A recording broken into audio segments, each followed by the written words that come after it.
آپ کا ہی ایک گفتگو تھی جس میں 400 ارب روپے کے میگا اسکینڈل کا ذکر ہو رہا تھا،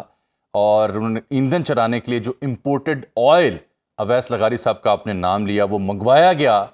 اور پھر وہ جو 400 ارب کا ایندھن چلانے کے لیے امپورٹڈ آئل تھا وہ لینے سے انکار کر دیا گیا، وہ کنزیوم ہی نہیں ہو پا رہا۔ اب یہ تیل کہاں ہے، کس کے استعمال میں ہے؟ یہ 400 ارب کا چونا کیوں لگایا عوام کو؟ سر بالکل نہیں ملی، یہی تو میں نے آپ کو بتایا کہ مجھے 250-300 ارب کا اس کے اوپر ڈائیورژن کرنی پڑی، جس کی وجہ سے آج گیس کی قیمتیں بڑھانی پڑی ہیں۔ تو اس میں یہ پاور ڈویژن کا جو ڈیفالٹ ہے، یا جو ان کی جو انہوں نے اپنی جو کمٹمنٹ سے انہوں نے بیک آف کیا ہے، اسی کا یہ نتیجہ ہے نا کہ آج پیٹرولیم سیکٹر اور گیس کا شعبہ اس پریشر کا سامنا کر رہا ہے۔ تو ہم اس کا بالکل حل نکالنے کی کوشش کر رہے ہیں، اپنے کسٹمر جو پاور ڈویژن ہے اس کے ساتھ مل کے بھی، اپنے سپلائر کے ساتھ مل کے بھی، اور حکومت کی وائڈر کنسلٹیشن کے ساتھ۔ تو بالکل وہ مسئلہ وہیں کا وہیں کھڑا ہے، پر وہ تھوڑی سی شاید اس کے اندر لوگوں نے بات کو پوری طرح سے سمجھا نہیں۔ یہ کانٹریکٹ سالہ سال پہلے کیے گئے تھے، میں نے مثالن کے طور پہ اویس لغاری صاحب کا نام کیا تھا۔ It is default on the part of power division. Malik sahib then who is responsible؟ کوئی ذمہ دار بھی ہے یا بس نام لے کے اس کا ہائی لائٹ کر کے will it be enough؟ یہ کس کا کام ہے کہ ناقص منصوبہ بندی کے لیے ذمہ داروں کا تعین کرنا؟ کس سے جواب لینا ہے؟ اگر پی ٹی آئی کی گورنمنٹ ہوتی اور ایسی کوئی کہانی سامنے آئی ہوتی تو نون لیگ نے سیاپا ڈال دینا تھا۔ نہیں، دیکھیں میری بات سنیں نا، میری بات سنیں سر، یہ مدعا جو ہے نا، یہ آیا جنم تو اس نے پی ٹی آئی کے دور سے ہی لیا ہے، کیونکہ جو ہم نے ایل این جی کے 4 جو اضافی کارگو منگوائے ہیں وہ ندیم بابر صاحب نے خود جا کے قطر میں سائن کیے ہیں۔ میں ان کا نام پھر بھی نہیں لے رہا تھا، پر آپ نے لے لیا ہے تو میں آپ کے سامنے چلے مزمل صاحب سے پوچھیں گے۔ گزارش یہ ہے کہ اگر کسی جگہ پہ ناقص یہاں پہ منصوبہ بندی ہوئی ہے، اس کی ذمہ داری ضرور فکس ہونی چاہیے، اور یہ میں نے وزیر اعظم صاحب سے درخواست کی ہے کہ کیبنٹ کمیٹی آن انرجی کا فورم موجود ہے، جہاں پہ فائنانس، پیٹرولیم اور پاور تینوں کے وزیر بیٹھتے ہیں، اور وزیر اعظم صاحب اس کی خود سربراہی کرتے ہیں۔ وہاں پہ اس معاملے کی تحقیق اور تصدیق ہونی چاہیے اور ذمہ داری فکس ہونی چاہیے۔ اور دوسری بات یہ کہ پیٹرولیم کی اور پاور کی کسی کی بھی سمری کیبنٹ میں سیدھی نہیں جانی چاہیے جب تک ہم اس کا جو وائڈر امپیکٹ ہے آن دی انرجی سیکٹر وہ اس کیبنٹ کمیٹی کے اندر ڈسکس کر لیں۔ تو میری امید ہے وزیر اعظم صاحب یا تو اس کے اوپر خود پیش رفت کریں گے، یا ڈپٹی پرائم منسٹر صاحب کی وہ ذمہ داری لگا دیں گے کہ وہ کیبنٹ کمیٹی مالک صاحب اب یہ تو تکنیکی باتیں تھیں، یہ تو لیکن چونکہ آپ خود ایک بڑے سیزن پولیٹیشین ہیں اور so is the case with your family, اور نون لیگ سے آپ کا جو تعلق ہے، تو آپ کو سیاسی گفتگو بھی کرنے کی اجازت دیں نا۔ پاکستان پیپلز پارٹی کیا کابینہ میں شامل ہو رہی ہے؟ اطلاع ہے کہ انہیں دعوت دی گئی ہے اور وہ جلد کابینہ کا حصہ بننے جا رہے ہیں۔ دیکھیں جامی صاحب،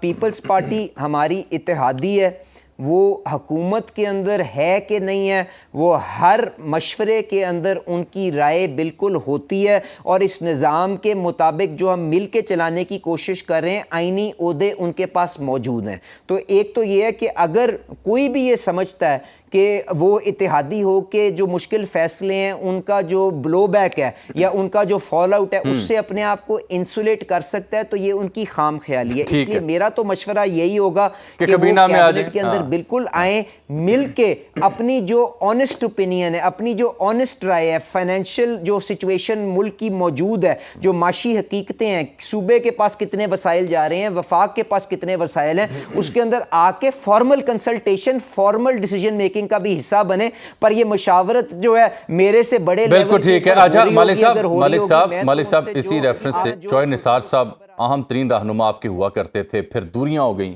اب دوبارہ پرائم منسٹر نے ملنے گئے ہیں، پتہ چلا جی تیمارداری کرنے گئے تھے، پھر پتہ چلا جی نون لیگ میں واپسی کے لیے ان سے کہا گیا ہے۔ لیکن اب میرے پاس اطلاع یہ ہے، اور وہ اسلام آباد میں بھی سرکولیٹ ہو رہی ہے مختلف حلقوں میں، کہ شاید چودھری صاحب کو نون لیگ میں واپسی کے علاوہ اڈیالہ بھی شاید بھیجنا مقصود ہو، کوئی خاص پیغام، کوئی انہیں سمجھایا جائے یا کوئی بات چیت کی جائے۔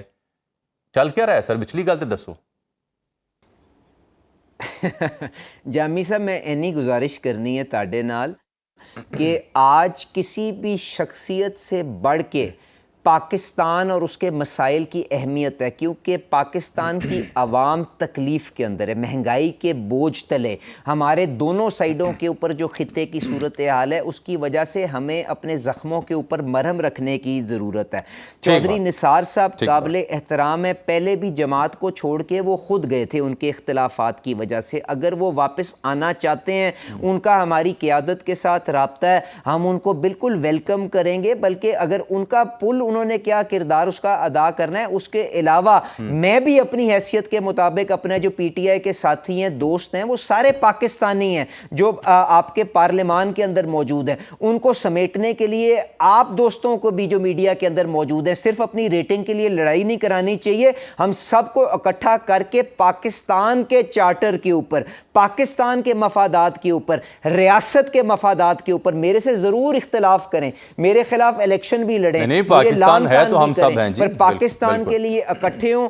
آج قوم کا، آج عوام کا، آج وقت کا یہ تقاضا ہے، اور جس نے اس کے درمیان رکاوٹ بنی، نہیں یہ بات آپ کی ٹھیک ہے ملک صاحب، اس میں کوئی نہیں ہے، پاکستان ہے تو ہم سب ہیں، ابھی حالیہ جنگ نے اس بات کا ثبوت بھی دیا ہے،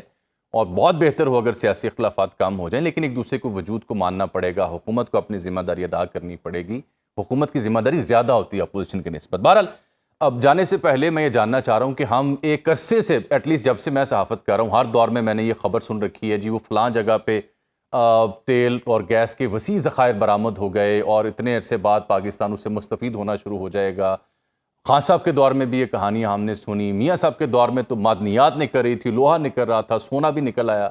اب بھی ایسی کہانیاں ہم سن رہے ہیں۔ آپ ابھی حالیہ دنوں روس کے دورے پر تھے اور وہاں بھی تیل اور گیس کی تلاش کے حوالے سے بات چیت ہوئی، وہ واقعتاً پاکستان میں کہیں سے تیل گیس نکل رہی ہے یا یہ سب بس کہانیاں ہی ہیں؟ کوئی خوشخبری دیں عوام کو، بڑے نڈھال ہیں یہ لوگ، پیٹرول کی قیمت کی وجہ سے، ڈیزل کی قیمت کی وجہ سے بل دینے کے پیسے نہیں ہیں، اس کے علاوہ روزگار کے مسائل ہیں، کوئی سہانا خواب دکھا جائیں، ہو سکتا ہے آپ کو سن کے تھوڑی دیر کے لیے شانت ہو جائیں لوگ۔ نہیں جامی صاحب، گزارش یہ ہے کہ آج تو کیونکہ پاور ڈویژن اپنا جو ایندھن انہوں نے میرے سے انتظام کروایا تھا، آج تو وہ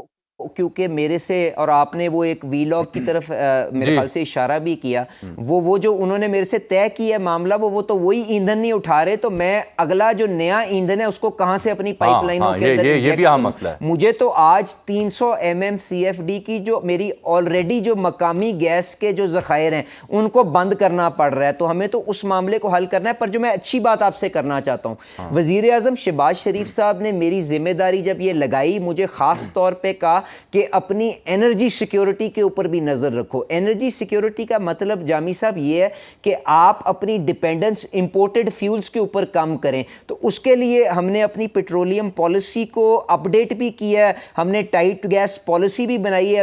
اب خبر آپ کی دسترس میں، ہر وقت بر وقت۔ ابھی سنو نیوز کے یوٹیوب چینل کو سبسکرائب کیجئے، بیل آئیکن پر کلک کیجئے اور باخبر رہیے ملکی اور بین الاقوامی حالات سے یقین کے ساتھ۔